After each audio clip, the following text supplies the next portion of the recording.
Health is the silent foundation of every joy, and yet it is the one thing we appreciate only when it falters. The greatest illusion of mankind is to believe that fortune or love can compensate for a sick body or a restless mind. Most people spend their lives chasing comfort, only to find that comfort brings a deeper kind of emptiness. Pleasure is not the absence of pain, it is merely a pause between one pain and the next. To live is to suffer consciously, and to suffer unconsciously is what we call happiness.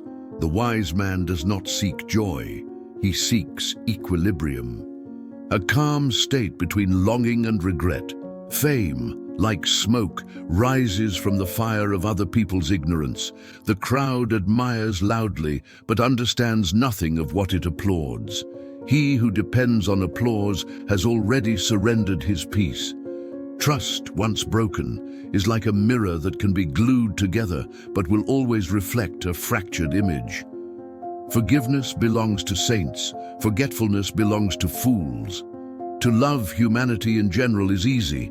To tolerate a single human being for a lifetime is divine. Marriage, that great illusion of companionship, doubles the demands of life. While halving its illusions, a man begins life thinking the world awaits his greatness. He ends it realizing that the world barely noticed his existence. This realization, though painful, is the first sign of wisdom. The tragedy of intelligence is that it perceives too clearly the futility of its own insight. Ignorance may be blindness, but it is also a kind of shelter.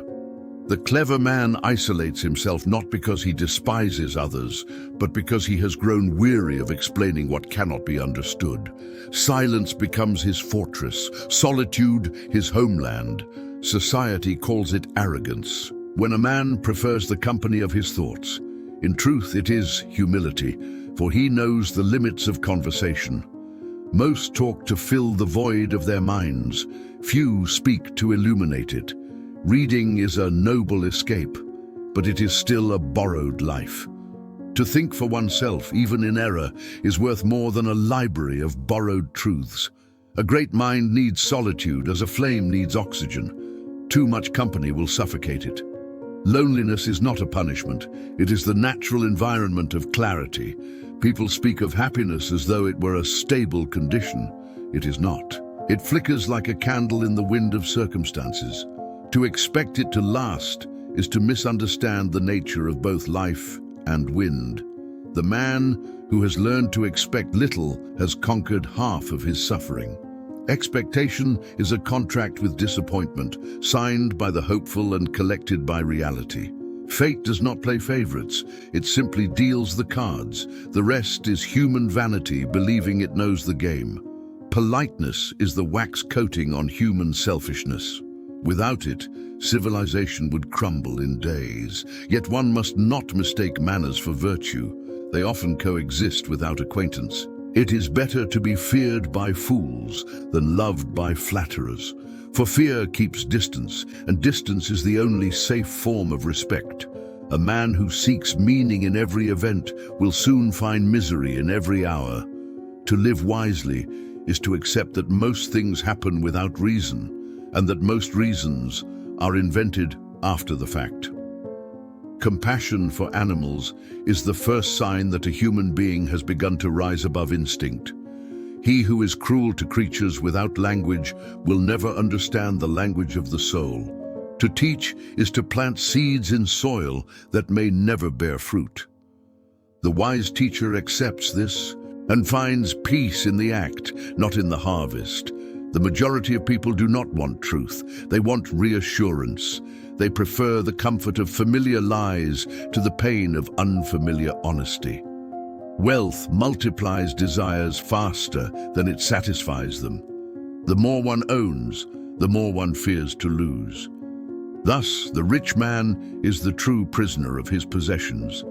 A vain person decorates his emptiness with praise. But silence is a stronger ornament for those who have substance. A sense of humor is the rebellion of intelligence against despair. It is not joy, but the art of smiling at tragedy. Every friendship contains the seed of betrayal because friendship is born of similarity, and all similarity fades with time. What remains afterward is either respect or resentment. He who seeks understanding from others will live in perpetual disappointment. No one can comprehend us fully, not because they refuse, but because each of us is a world enclosed within itself. To believe that others see as we do is the most persistent illusion of consciousness. Life teaches slowly what death reveals instantly, that all our fears were of shadows and all our pursuits of reflections. People do not change with age, they merely become more clearly what they always were. Youth hides flaws with possibility, old age reveals them with clarity. Beauty is a promise nature makes and rarely keeps. Wisdom is what remains after beauty and desire have finished their argument. The world forgives everything except superiority.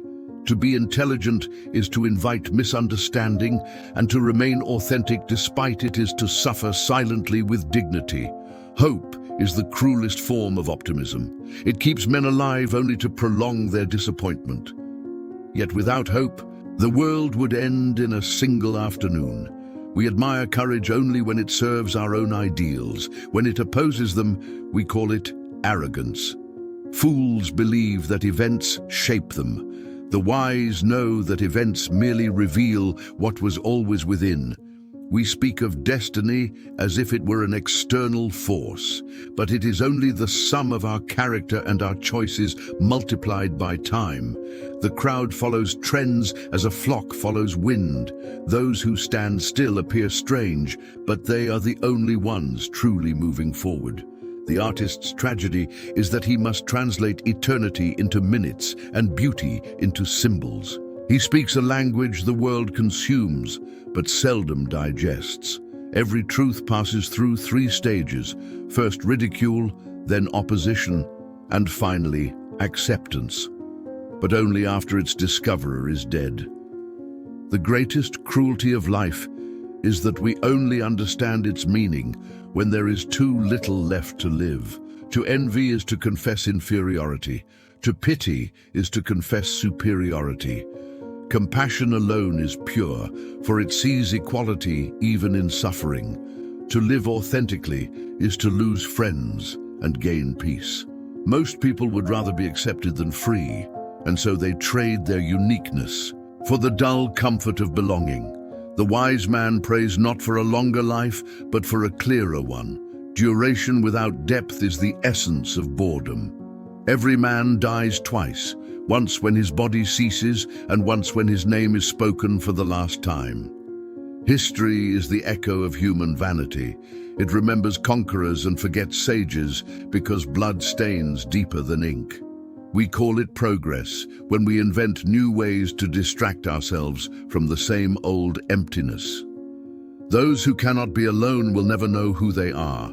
They will live through others' eyes and die never having met themselves. Suffering refines the mind as fire purifies metal.